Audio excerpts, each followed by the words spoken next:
Hallelujah. Well, this is part 3 of mental marriage.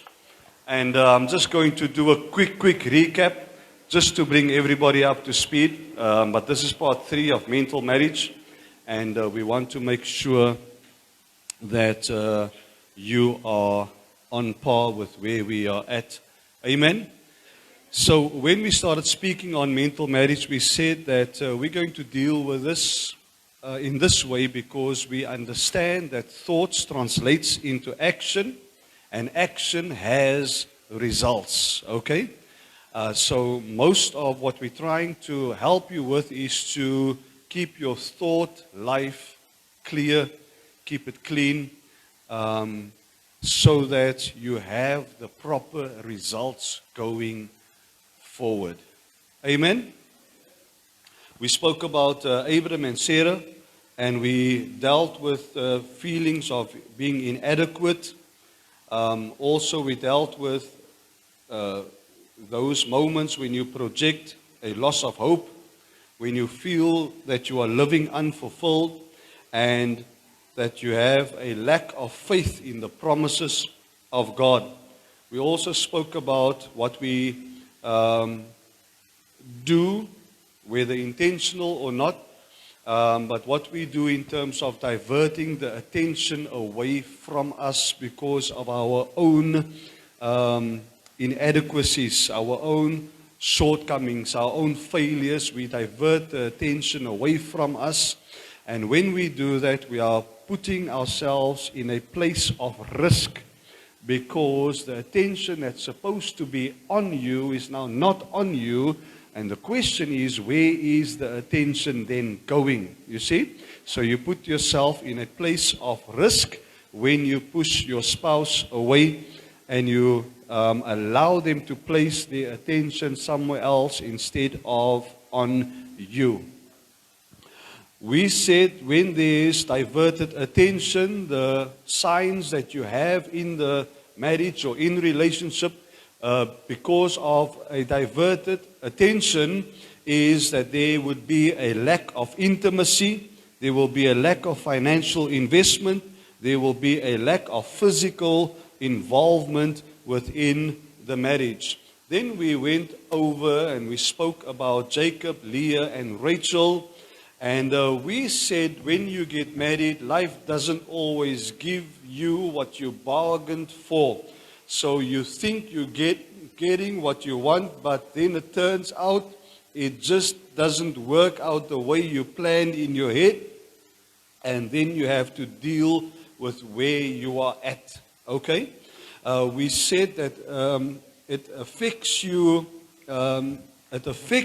when you get dealt a bad hand. And I want to encourage you this morning, if you feel that you've been dealt a bad hand, if you feel that your spouse isn't all that God has ordained your spouse to be, I want to encourage you, don't give up. Amen? Don't give up. We also said that when you're in a marriage and you had this hope and this dream and suddenly you find yourself in a different sphere, that when you're in that space, that you'll focus on the thing that you love and you'll also do the thing that you are stuck with. Okay? And many of the times that happens with us in our ambition, when we look at the kind of jobs that we want to go into, we plan to go into a certain direction and then we end up in a different space. Okay? And so when that happens, just continue to work on both because eventually your passion is going to override where you're at and you'll be able to function in that. We also spoke about the generational curse that came from Abraham and Sarah down through Isaac and Jacob. Isaac with his two sons Esau and Jacob, and then Jacob we came to, and we said that you can see the generational curse that has come because Leah and Rachel started to have a rivalry within the household. Okay? You will remember that Leah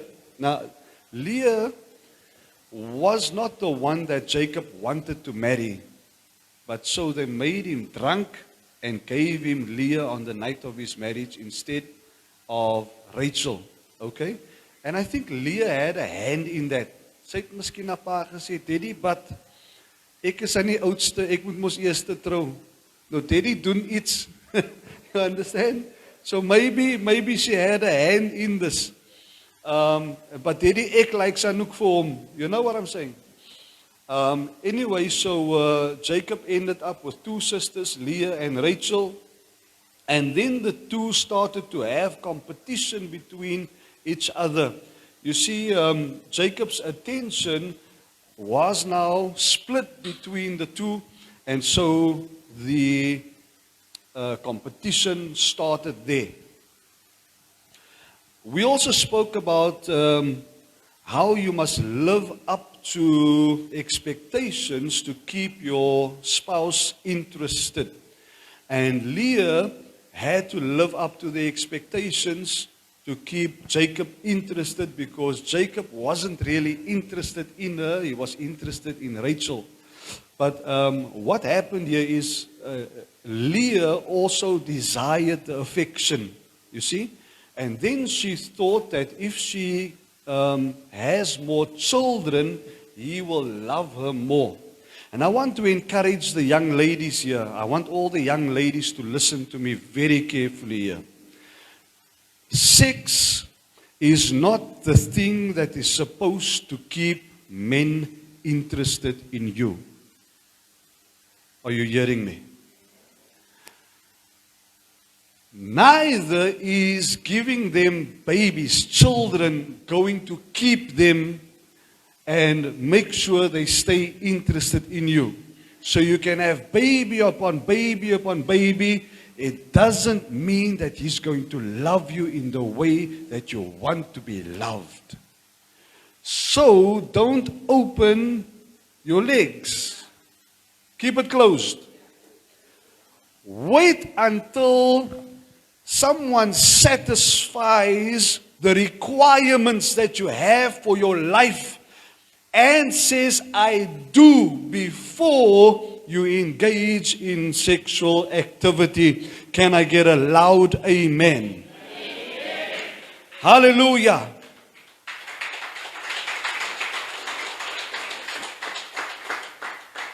You give nobody babies before the I do. Amen. This is what Leah now tried to do with Jacob. She tried to give him more babies because she wanted his affection. And then Rachel said, because she was barren, she couldn't get children, she forced Jacob and said, Jacob, give me children or I die. In other words, she became suicidal if she didn't get children. And the competition happened in this way. And look at the generational curse.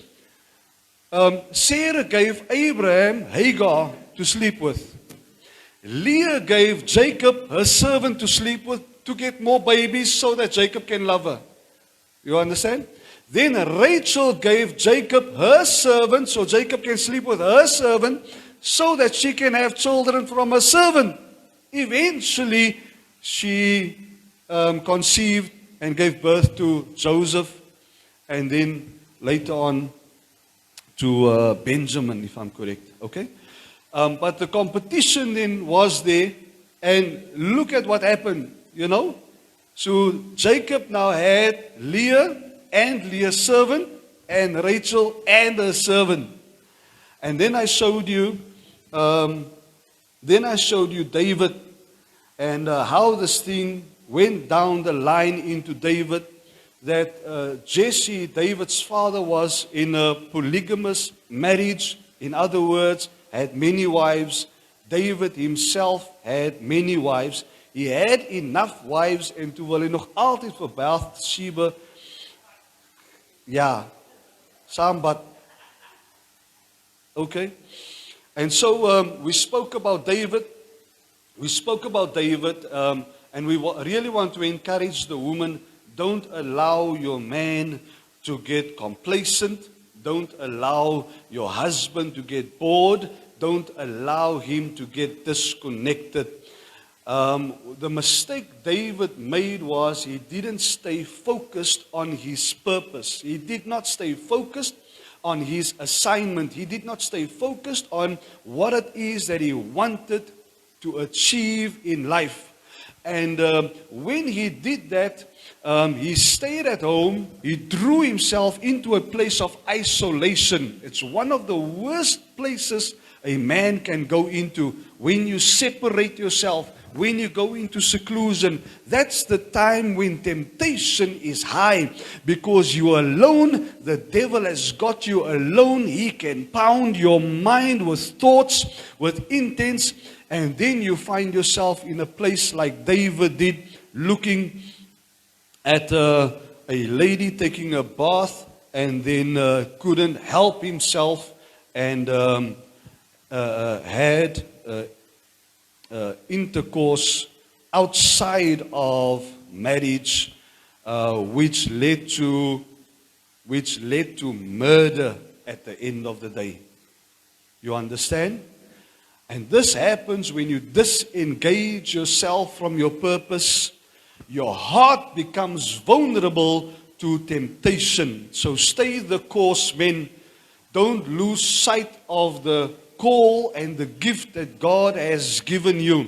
Stay focused and don't allow yourself to be tempted of the devil. The Bible says, resist the devil and he will flee from you. Can I get an amen? Amen. Now David was king.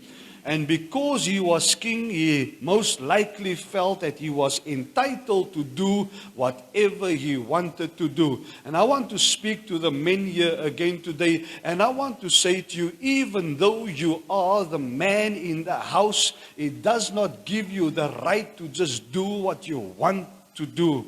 You've got a spouse, you've got a partner that is there to help you, to assist you, to help you reach your destiny. And so there must be a conversation, a communication happening between the two of you. You are not entitled to just do as you will and as you please. Amen. Unrestrained desire and entitlement is a false sense of security. It's false because now you feel that you can just do what you want to do, and when you feel you can do what you want to do, you become impulsive.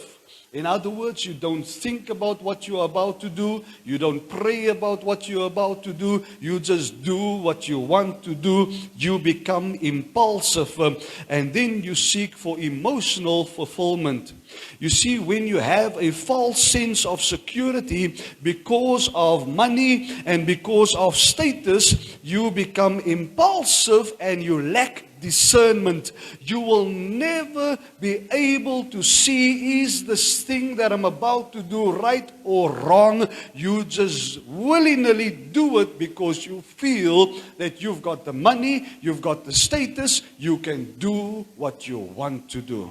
That's the wrong place to be. Can I get an amen? Then we saw the cover-up to the sin.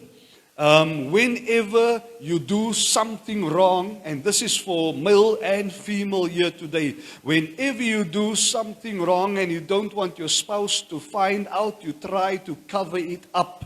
Yes? And the way that you try to cover it up is through exercising control. Then suddenly there's limitations that is put into place. Are you with me?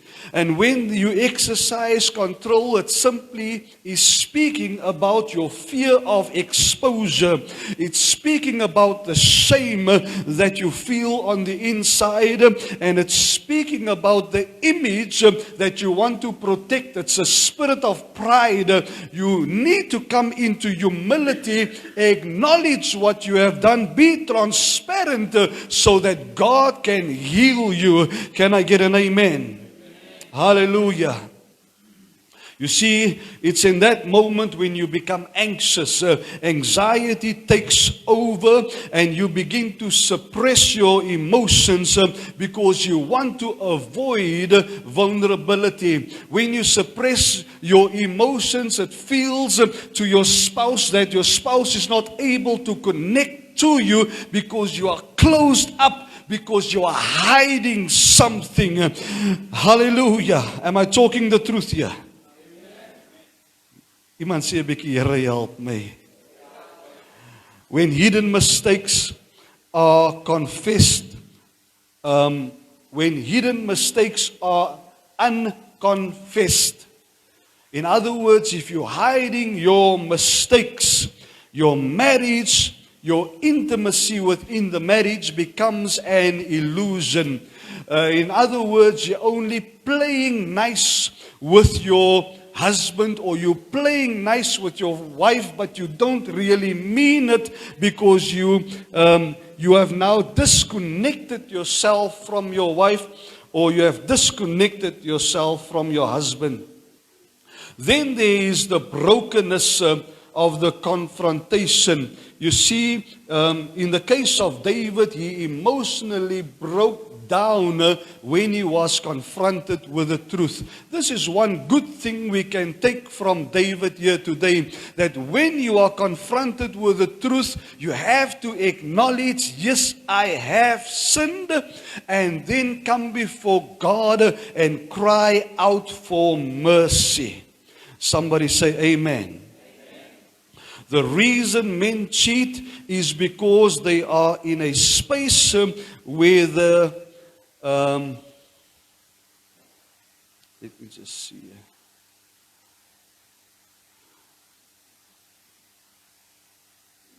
Ek kan nou nie my eie handskrif uitmaak nie. Dit is van vinnig skryf. The reason why men cheat is because they are in a space where they switch off towards you emotionally. Okay? Listen to me, ladies. When a man switch off to you emotionally, that is one of the reasons why they begin to cheat. Okay? All right? And in that space, when they switch off, somebody else comes and sê, "Hi, ek like jy hoe jy jou baard skeer."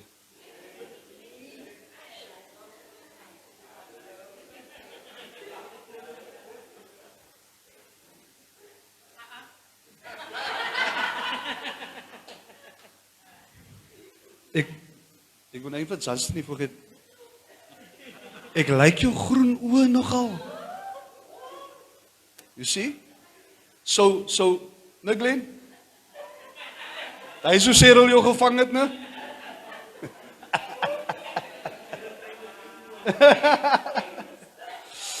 You see?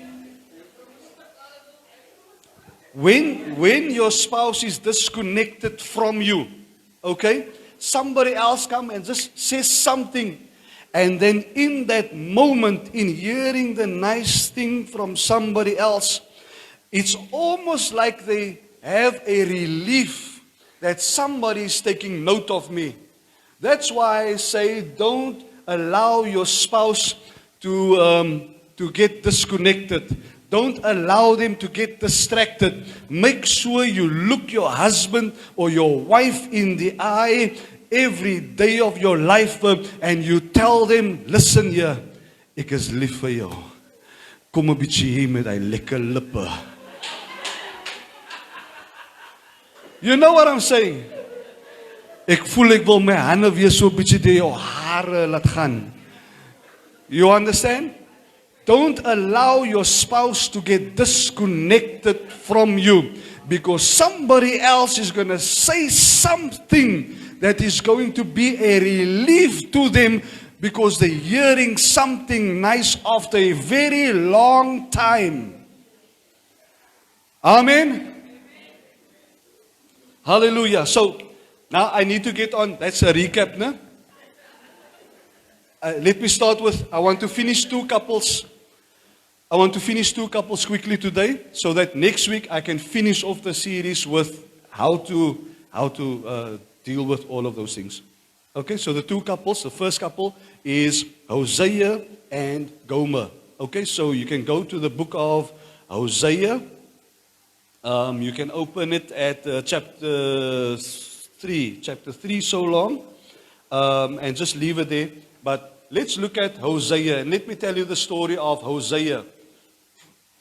Hosea is a decent man, a stable man, has a stable income, and God says to him, go and marry this woman. Now, this woman, Gomer, is a promiscuous woman. In other words, sy likes flirt, sy likes mannerig wees. Ek moet nou praat soos dit is, né? And so God says, man, go take this woman and show her true love, show her pure love. And Hosea takes this woman and they have 3 children, but she is not satisfied because she keeps on running after fulfillment in other places. In other words, she feels that her husband is not doing enough for her. He's not giving enough to her. He's not showing up in the way that she wants him to show up. And so she feels because she is just in this place, she doesn't want to be in this place. She wants to be in a better place. So she begins to look outside of the door because she doesn't feel that this man is giving her the things that she wants in life. So she starts to chase after love, but she keeps on living unfulfilled because she's looking for it in the wrong places. Hosea 2:7 says, she will chase after her lovers but not catch them. She will look for them but not find them. You see, the woman that Hosea has married here is a woman that loves things. She loves status. She loves good things in life. And Hosea, a normal man with a normal life, giving her everything she needs, but in a normal way, just wasn't enough for Gomer here. She was restless. She kept on seeking affection and identity and worth through external validation. You see, you find love and fulfillment only in a stable marriage. Amen. You cannot find love and fulfillment from person to person to person to person. There's one thing I want you young people to hear today is that don't go from person to person to person to person. You wait until God gives you the right person, and that right person is going to give you the love that you need. That right person is going to give you the stability that you need.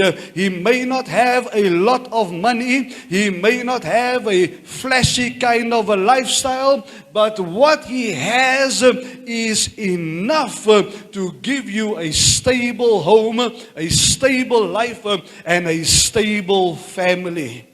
Amen? So we're not going to look for somebody that has all the money in the world. If that guy comes, praise God, as hy 'n regte man is, dankie Here. But if he doesn't have it, but he loves you sincerely and deeply, and he surrenders, he gives his life so that you can have a stable life, then that is a man that you can live for the rest of your life. Can the ladies say amen for that?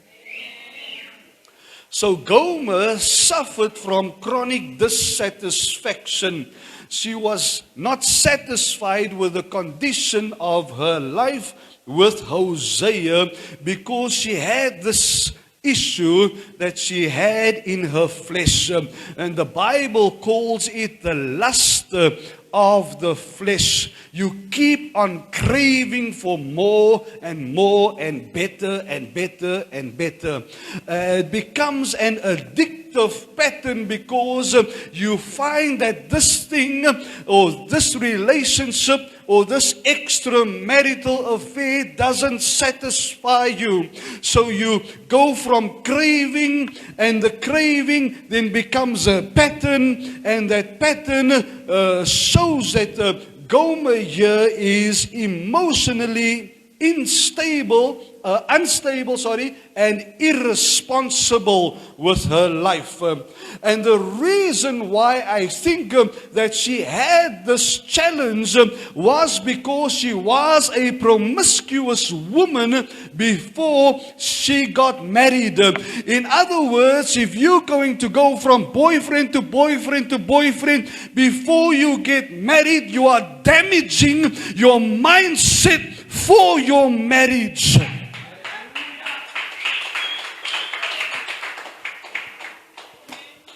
She was so damaged in her mind that she must have felt that she's not worthy of the love that Hosea has given her, the stability that Hosea has given her. And because she felt maybe unworthy, she sabotaged the relationship that she had with her husband to run after other things, seeking fulfillment from it. She kept running away and diverting the attention to escape the confrontation. In Hosea 2 and verse 5, it says that she said, I will go after my lovers who give me food and who give me my food and my water. You see, she seeks love and fulfillment in others to blot out the already love that she has in a man called Hosea. She avoided and tried to escape the confrontation of the commitment. She ran into distractions. Many of us today may not be running into the arms of another man or of another woman here today, but you run into distractions, distractions on your cell phone, distractions of games and of going into sports and leaving your house and not being present in the home, switching yourself off. You go into destructive coping mechanisms because you're trying to find pleasure outside of your marriage. The mental state of Gomer here, I think, is a fear of intimacy. Sy dink seker in haar mind, Here, ek het nou al klaar 3 kinders. Ek wil nie nou nog kinders hê nie. So die man moet my nou aflos. But there's a fear of intimacy with Hosea because there's one thing Hosea has that the others didn't have or couldn't give her, and that's pure love. The others were only using her. And so what Gomer did here, Gomer then exercised a false sense of control. You see, a woman here in this story that now wants to dictate what she wants to do to get out of the stability that God has given her in the life of Hosea. a woman with a false sense of control here tries to dictate the terms rather than surrender to the true covenant love of God that God has installed within a marriage. You know, the covenant of love, the covenant of God in marriage simply says that your body doesn't belong to you. Your body belongs to your husband, and his body belongs to you.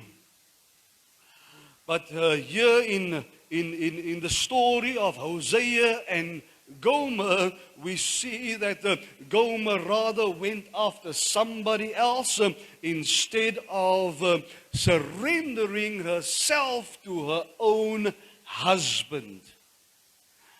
We can see the mental state maybe of Hosea if we look at the story.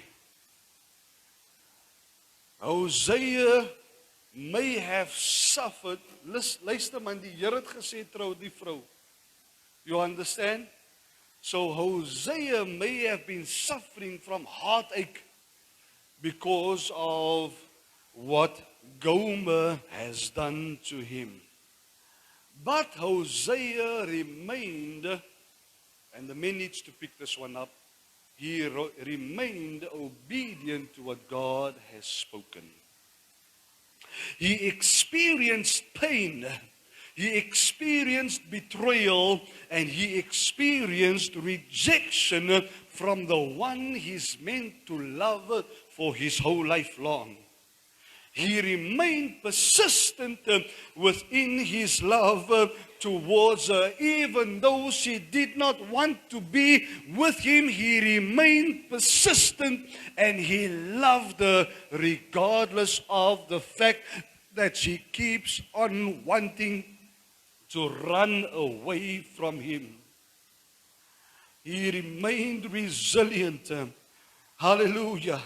He shows her love knowing that she wants to run away. Hosea shows us that he loves his wife even though he sees the risk. So it must have been difficult for him to love somebody knowing that there's a risk that this person might leave me one day. Next week, I'm going to give the remedies for all of the stuff. Okay? I'm just telling you the stories. We see how Hosea's spiritual maturity here. Because Hosea moves from a place of pain in the story to a place of redemption. He's basically showing us the heart of God for the church, because we are unfaithful towards God. We run away from God on a daily basis through the things that we allow to distract us. But Hosea shows us the heart of God, that even though Gomer kept on running away, just like you and I on a daily basis sometimes choose to run away from God, to run into sin, to run into unrighteousness. Hosea shows us the heart of God, that God keeps on loving you even though you are unfaithful to God every day of your life. Iemand sê so 'n bietjie, dankie Here vir u liefde vir my. Ek verdien dit nie, maar tog het u my lief. Hallelujah. In a real marriage, we see that this story represents a spouse that stays committed even while he is emotionally wounded. In this story, we see that they carry guilt and shame, and they question their worth. Yet, you must also be careful not to enable patterns of abuse and betrayal without truth and boundaries. If we look at Gomer here, Gomer was disconnected in the story. In a mental state, she was insecure, she was impulsive, and she was avoidant of the truth. She was unfaithful, she was chasing other lovers. And the root issue with Gomer here is that there's an unresolved self-worth. Maybe she felt that she's not worth this loving man and this good home that he is providing. So it's unresolved self-worth that drives you like this. And it's also a fear of vulnerability. Now, there's stuff that happened in your past that you don't necessarily want your spouse to know. You see? And so when you're dealing with, now people call it the demons of the past or the skeletons in the cupboard. Okay? When you're dealing with those things, it's a fear of being vulnerable that makes you want to run away from your spouse instead of running to your spouse. Are you with me? Hosea experienced being heartbroken, but he remained faithful to his wife. Amen. He was obedient towards God, even though he was deeply emotional because of the state that his marriage was in. He kept on pursuing to restore his marriage because he had himself anchored in the covenant that he made towards his wife. So we see here a cycle that happens repeatedly over and over in the life of Gomer. We see that trust here in this story has been broken. And we see that there's an emotional pursuit from one party and a running away, a flight from the other party. This is usually what happens in the space of divorce. Can you see this here with me? Okay? And so, for this kind of a situation, you need inner healing. You need to tell the truth about where you're at, what you've done, and you need to have a spiritual renewal in the sight of God and a renewal of your covenant and of your vows with your husband or with your wife. If you look at Hosea 3 and verse 2,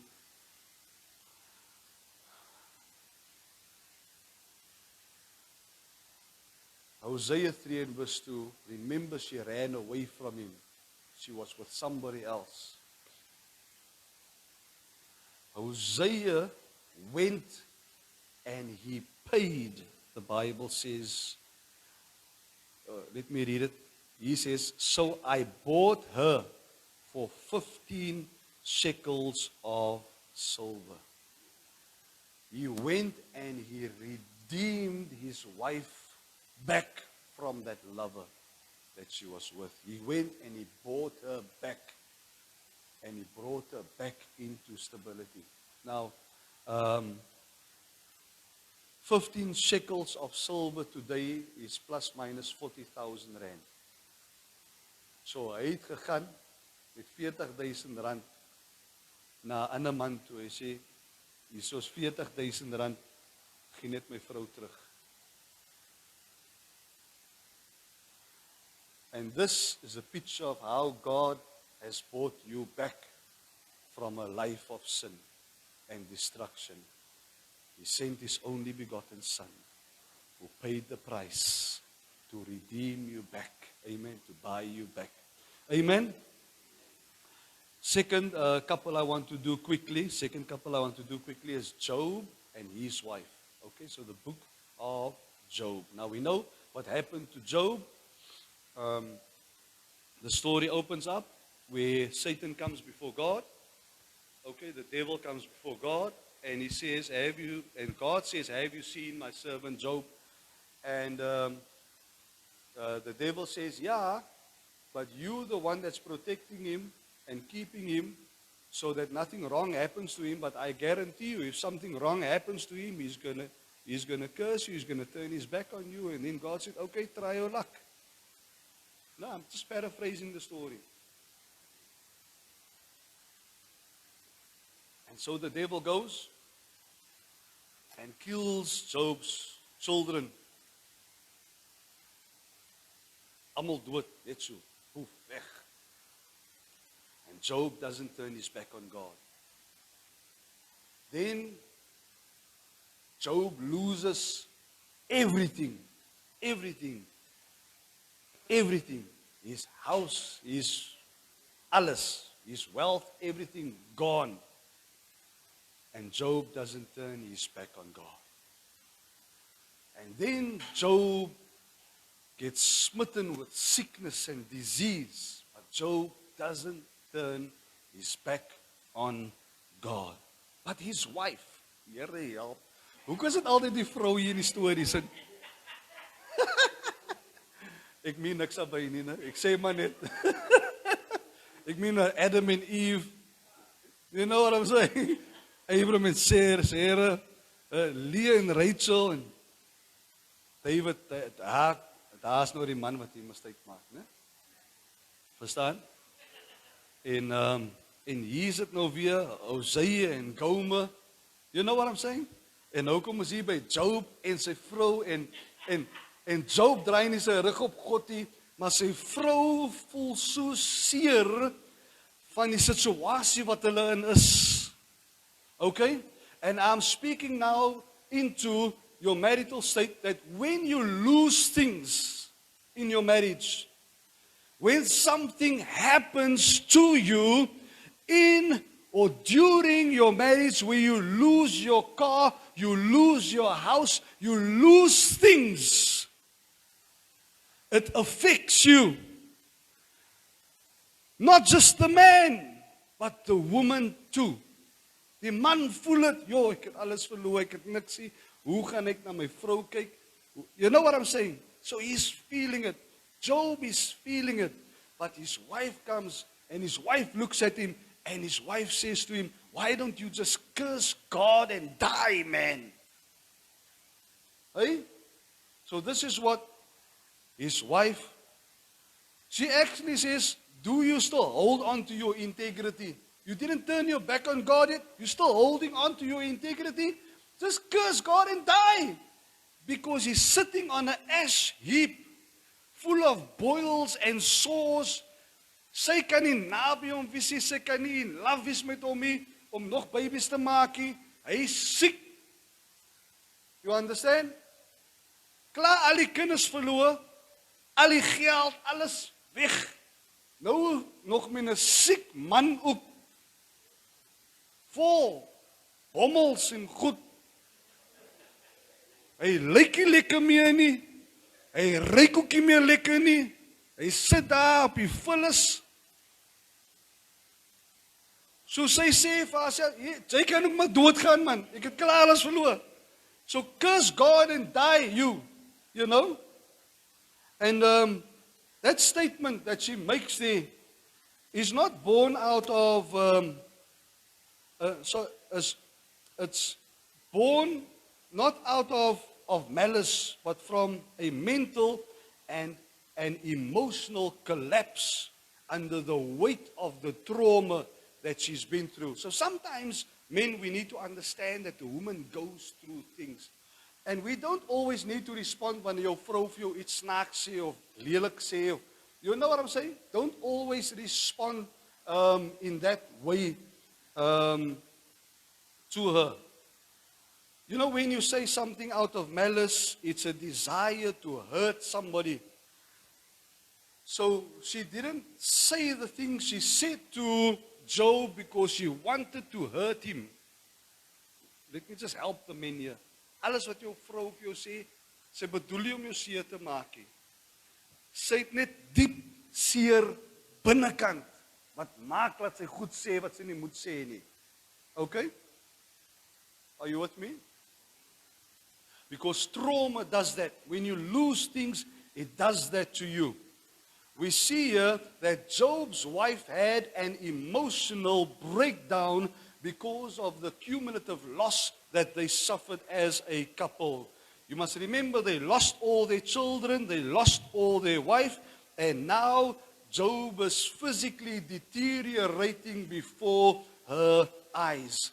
So she is dealing with the grief of losing all of her children, the trauma of losing her children, and then it's followed up with losing everything that they owned.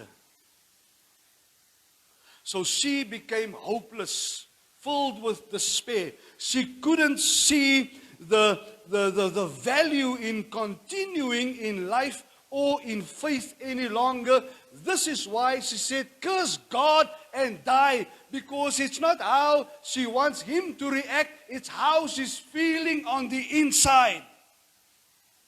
She had a bitterness, basically, if you look at it, towards God, because they lost so much. I don't know what you've lost so far in your life and in your marriage, but the effects of the trauma is difficult to deal with.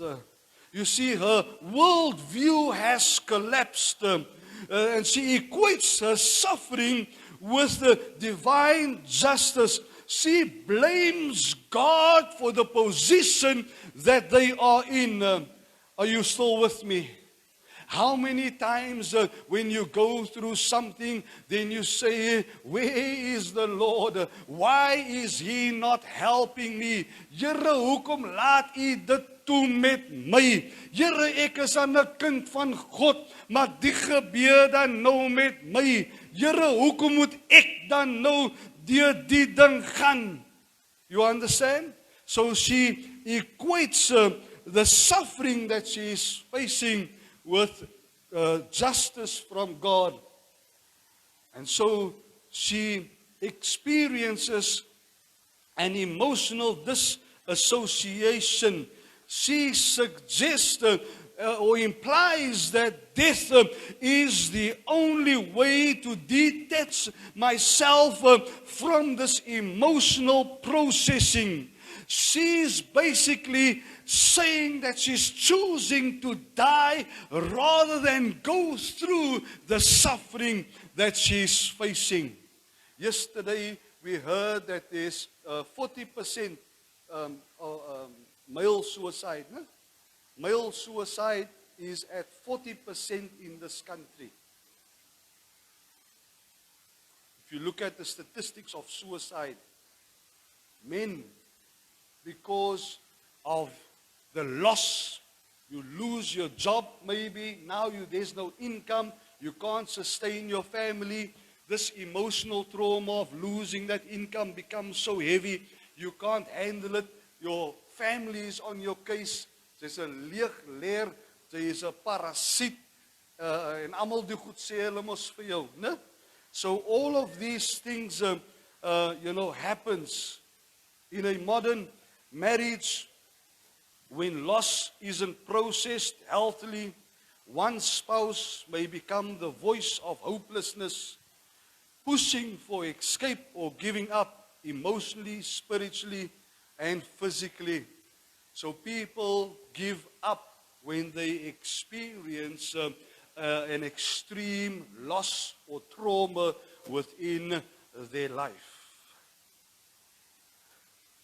One person pushes you emotionally because now you too must crash because I'm crashed on the inside. You must also give up on God because I don't believe in this God anymore, because why would this God allow this to happen to me? And you ultimately come to a place where you want to commit suicide. But Job answers his wife. She says, why are you holding on to your integrity? He answers his wife in this way. In Job chapter 2 and verse 10, he says, shall we accept good from God and not trouble? Moet dit goed gaan met jou? Of as dinge moeilik gaan, wat moet ons nie daai vat nie, you know? He says, In all of this, it says, the Bible says, in all of this, Job did not sin in what he said. So he posed a question. Must it only go good with you all the time? Can't you even face a little trouble? Can't you face even a little hardship? Can't you even face just a little bit, man? You know, because I know this God. This God that I serve is faithful. Even though we've lost all the things that we held so dear, don't worry. Don't give up. I know this God is going to pull us through.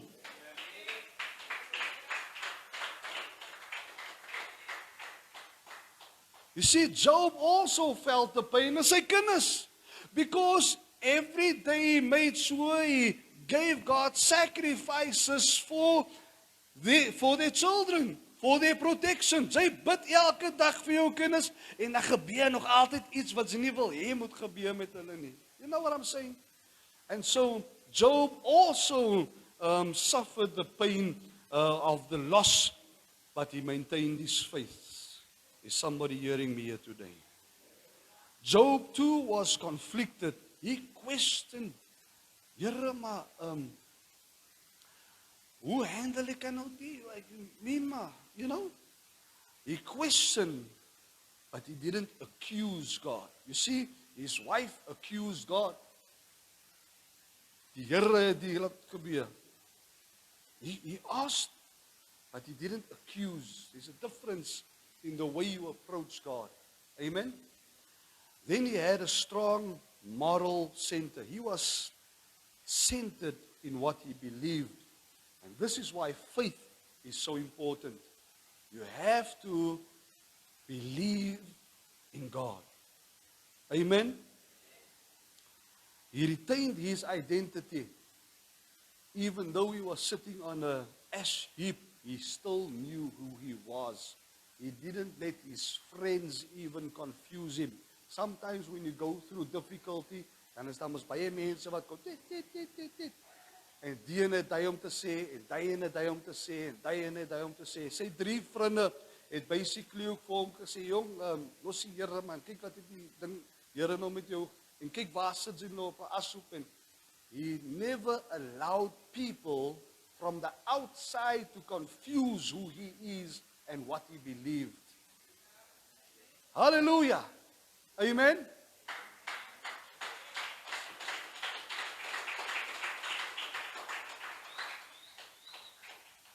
He kept his fear of God amidst the loss. You see, he had this internal wrestling. His questions was, why did I not perish at birth? Why did I grow up and become this man that I am to experience this kind of loss? Why didn't I just die at birth? He says, my groaning pours out like water. In other words, he was groaning. Hy was seer. Hy sê dit uit my uitgevloei soos water. Maklik kan ons sê, hy het nie opgehou tsankie. Hy het getsank dag en nag, van hy was seer binne.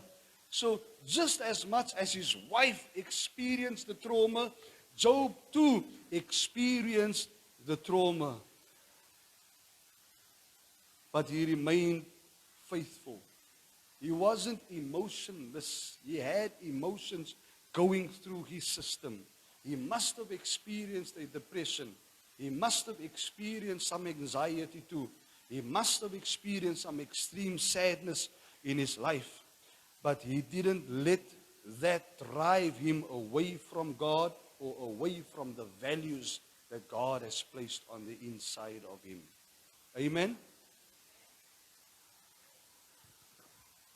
And so when you go through loss and trauma, it's easy to become reactive. You experience loss and trauma now, dan wil jy sommer nou iets sê en iets doen. You become reactive immediately. The idea is to just hold it in there. Don't move. Don't be shaken. Just wait upon the Lord, because He is about to see you through. Amen? It may have taken them a few years to come through this whole process, But God, at the end of the book of Job, you will discover that God made sure he had double the children, double the wealth, and double the life to live. Hallelujah.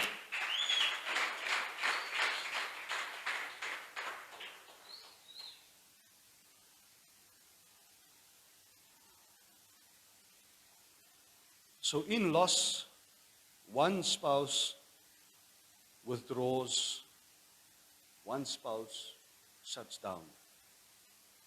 The other spouse comes and wants to be together. Okay? So you must understand. Sometimes it's the man that's going to shut down. Sometimes it's the woman that's going to shut down. Okay? But the other one will always be there to say, hey, come on man, ons gaan nie deurkom. Don't worry. You always have that one. Okay? Then you've got a blame and a bitterness. Okay? Then you've got disrupted roles that happens. Somebody may have been the one that provides, that takes care of you. Now the roles get reversed, like the case of Job and his wife. He was the one that took care of his wife, and now suddenly he was sick. They lost everything. She was the only one that was in the position that now I had to look after him. The roles got reversed, you see? And so there is that also needs to be dealt with. And then, very importantly, and this is something that is repeatedly coming up, don't isolate yourself. Okay? Usually when people go through grief, loss, and trauma, they isolate themselves. And in isolation is where the enemy comes and he pounds your mind. Okay? It's called a spirit of oppression.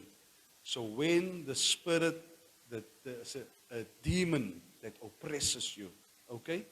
So when that spirit oppresses you, he bombards your mind. And if you give into those negative thoughts, you become that negative version that your mindset is allowing you to go into. When you become that negative version, you open up the door for possession. Then a demon comes in. Okay? Because you've now lost your faith, you've lost your belief, then you open yourself up to a demon spirit. That's why sometimes when we pray, you hear people screaming, ah! And she goes, out, out, out. No? Yeah? Because they've opened themselves up to demonic possession. Okay?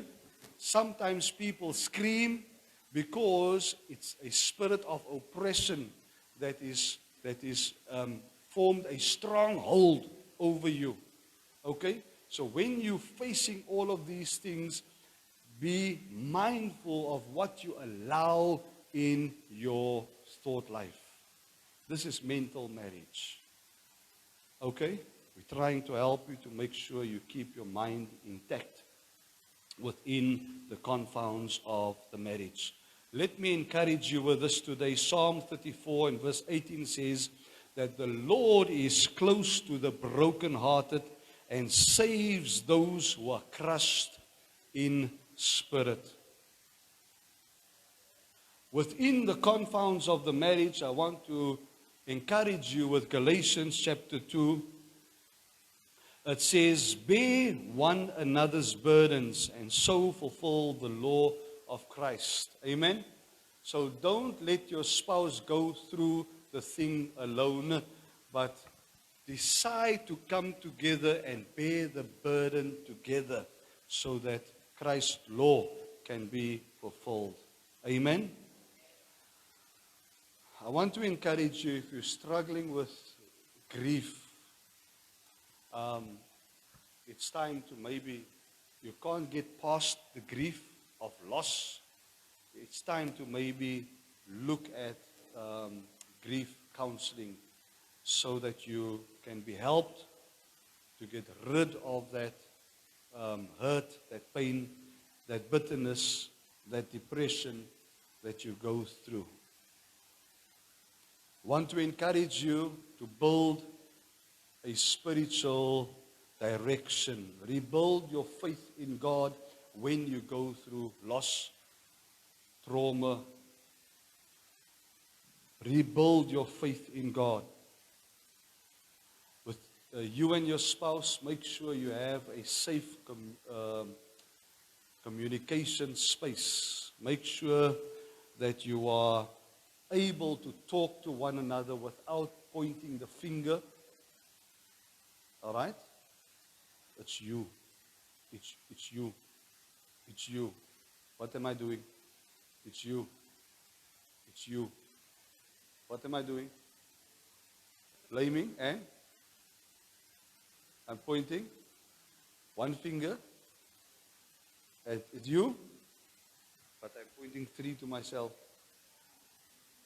So ek is 3 keer so bad.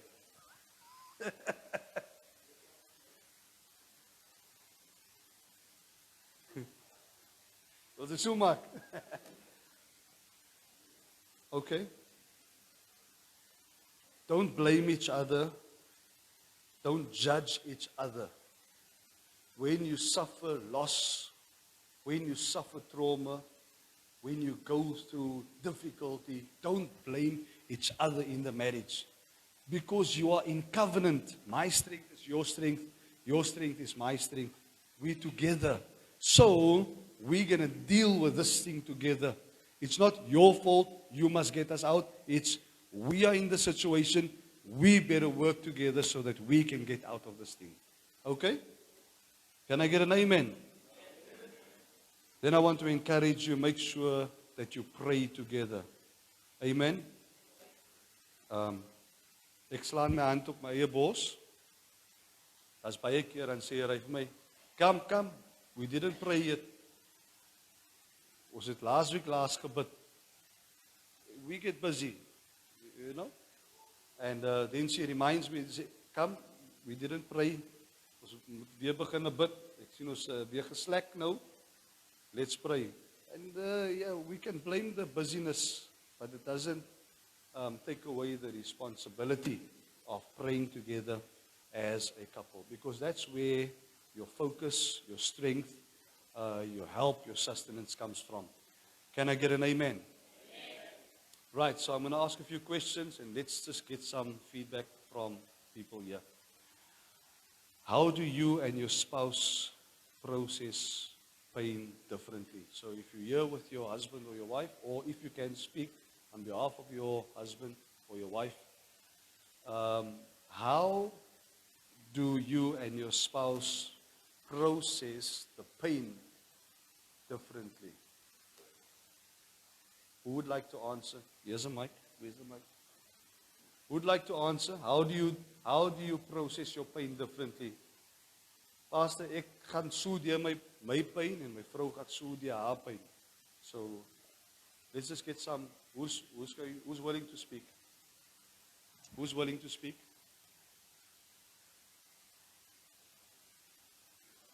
I'm asking the married couples and you youngsters, you must learn, no? You must learn. How do you process differently? Even if you're divorced and you want to talk about what has transpired, you're welcome to do that. Nobody wants to answer that question? Okay, Sister Renee, give her the mic there. We just want the mic. They won't see your face. Gaan hulle gesig sien? Do you want, is it okay? No. You don't want them to?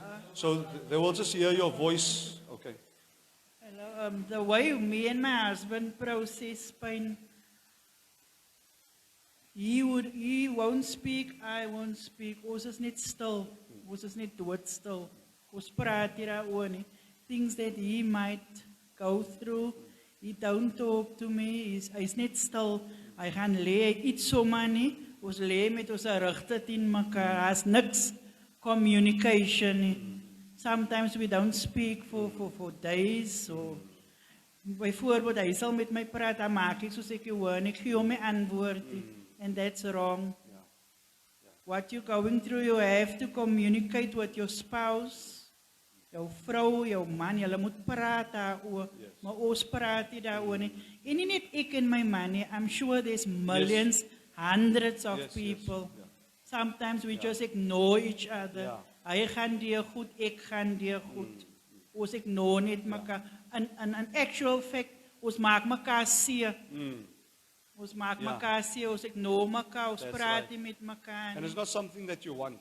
It's not something that you want. Okay. At the end of the day, I married that man, he Yes. married me, ons is Yes. lief vir mekaar. That's right, yes. As ons 'n front, is like Ja. 'n front. That's it, yes. Jy wil dit nie eintlik so hê Ja. nie, maar Yes. Yeah. it is net So so. that's the things I've been It's speaking wrong. about. You have to communicate with your spouse. But we're getting better, we're getting better. Amen. He would phone me and message me, or I would come home. How was your day? Yeah. Or Okay. ek sal vir hom sê, hoe was jou dag? Het jy lekker gewerk? En, Ja. ja, there is progress. Kyk mekaar weer in die oë. Ja, en there is soen en- progress, ja, ja. And then learn to not turn your back towards each other Ja, at night. ja, ja. Turn towards each other. Look each other in the eye. Yeah, even though yeah. we're That's going, what God wants. even yes. though we're going through something, Yeah, yeah. you still affirm your love for each other. Yes, and you say, yes. listen, I love you, no? Yes, Ek yes. voel seer gemaak, but I love you, no? Ja, yes. Hier is jou Amen. soentjie vir die aan. Maar hy gaan jou vashou, maar ek is nog seer hier binne. Yeah. At the moment he's in Worcester, but every day I get my message. I love you. Yeah. I miss you. Hy werk in Ek die sal vir hom woestyn. ook. Amen. Praise the Lord. Of ek stuur vir hom ook elke dag 'n message. Ek is lief vir jou, ek Ja, mis jou. ja. Hoe was jou dag? Hoe het jy gewerk? Ja, ja. Hoe was die weer daar? Communication, we're getting That's right, better. yes. Yeah, Amen. amen. We'll cover communication in next week also. Second question I want to throw. When something devastating happens to you, when something devastating happens, do you lean towards God or do you pull away? When something devastating happens to you, do you lean towards God or do you pull away from God? Come, let's be honest. Talk to me. Wie gaan antwoord? Iets ernstig gebeur met jou. Quincy, give the mic to Quincy there. Come, Lyle, do your job, man. You the mic runner. Sound team. Yeah, I think I just I need to share this because at the time it was a turning point in my life because I lost my brother. Not my blood and flesh, but we were friends like 25 years. We grew up as babies. And I got news to say that he got knocked over and killed on the spot. And I went through a depression state. And it was carried on for like 10 months, almost a year, or maybe more. But I could see the weight that I was carrying and the depression that I was going in a dark place. And I could see that on, that time I wasn't married yet, I was still dating. And I could see it taking a weight on her also because now I'm distancing myself to her, not opening up, not talking. And I come to a point and I just start feeling sad and depressed because I can't still believe it. There's so many people that is ignorant and full of violence. Why didn't he take him? I'm questioning the father himself because he was a caring and loving guy. Yes, he had his on days and off days, but most of the time he had a big heart.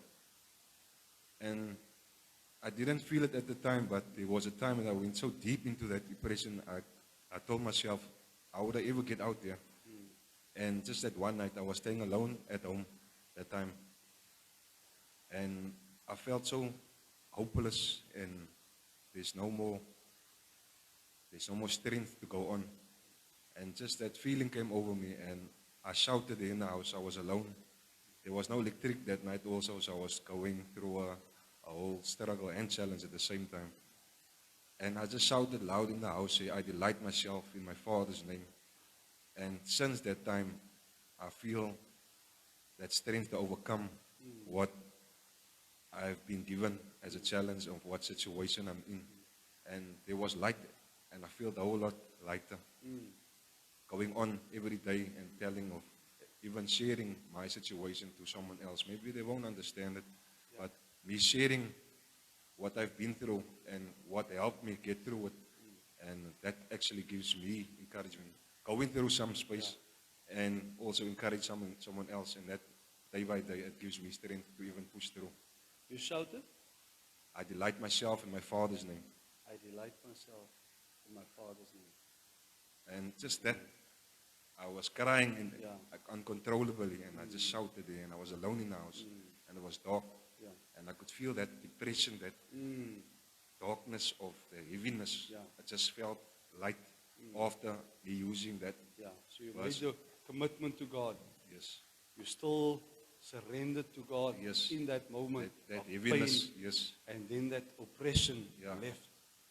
and that is a Amen. feeling that I could only give the praise and the glory to Him, because that was the only one, Yeah. not a shrink over psychologist where it gave me that experience of try to get me out of it. No family member, nothing would have helped me to get Yeah. through that. So I can give all the praise to Him for giving me the strength to seek His face. Net die Here. Net die Here. Prys God Die Here vir prys vir hy. Amen. Another question. Have you ever felt like Job's wife, emotionally done with faith and done with life? Have you ever felt like that? Emotionally done with faith and done with life. Have you ever felt like Job's wife? Anybody? Anybody? Nobody? All right. That's something that you can think about. Last, is there a hand? Oh, hier so, sorry, ek het nie gesien nie. Broer Gary se hand is op. 18 years ago, I was fighting for 415 families, facing eviction. And then I was, when I come from work, I find my furniture, everything outside, and all the police in front of my house. And I was arrested for possession of an unlawful firearm, and I was taken to prison. So while I was laying in prison, I thought, but God, I'm fighting for people, I'm fighting for my family, and why did you leave me? And that while I was laying in the prison cell. And then, when I get out of prison 3 days later, when the community actually rallied together to get my bail money, I got home, the Friday. So I went into because I was doubting God in the prison cell, and there was no Bible. I opened the Bible at Romans 15, verse 1, which says, let the strong carry the infirmities of the weak, not to please themselves, but to please their neighbor. And that is actually what taken me to fight for people until today now. So I have doubted God, and I was feeling devastated and didn't have any faith in God when I was lying in prison. But like I say, when I come to a Bible, my wife was standing, was kneeling on that side of the bed, and I was kneeling this side of the bed. And I told my wife, look here, I'm going to leave my job now because they put me out of the house. I'm going to fight this government for doing this to us. And since that day, I'm fighting, and I'm just still doing it today.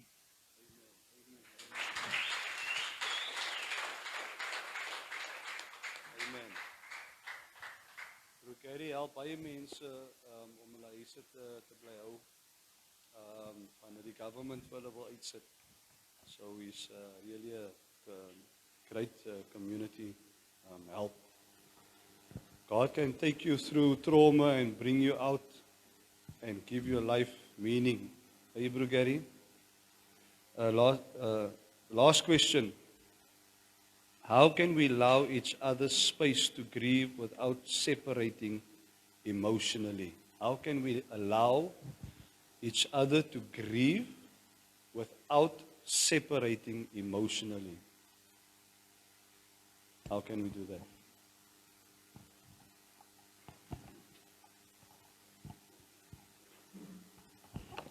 Die nou was sy nie, nou kan ek antwoord.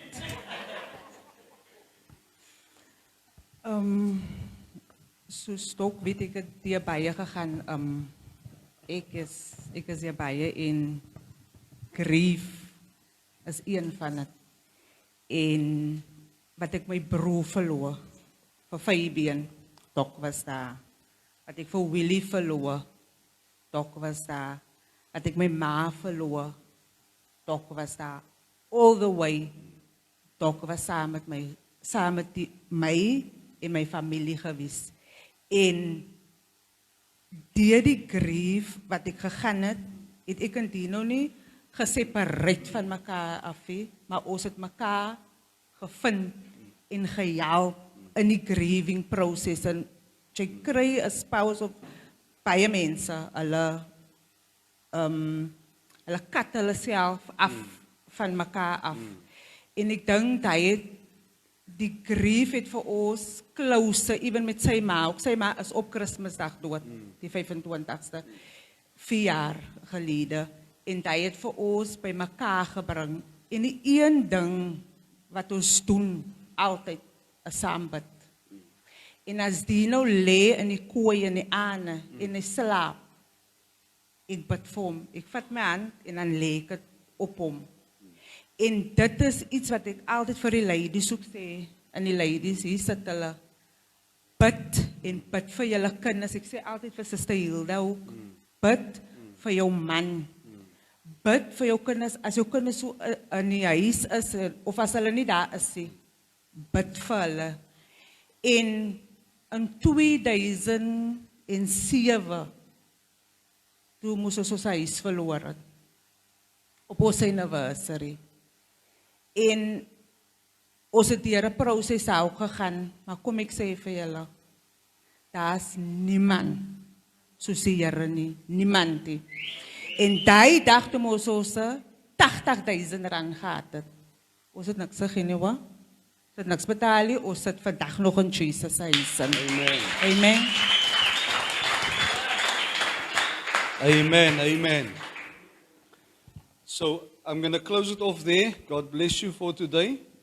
Next week we'll finish off the series, and we're going to tie it all together on the themes of trust, forgiveness, communication, and commitment.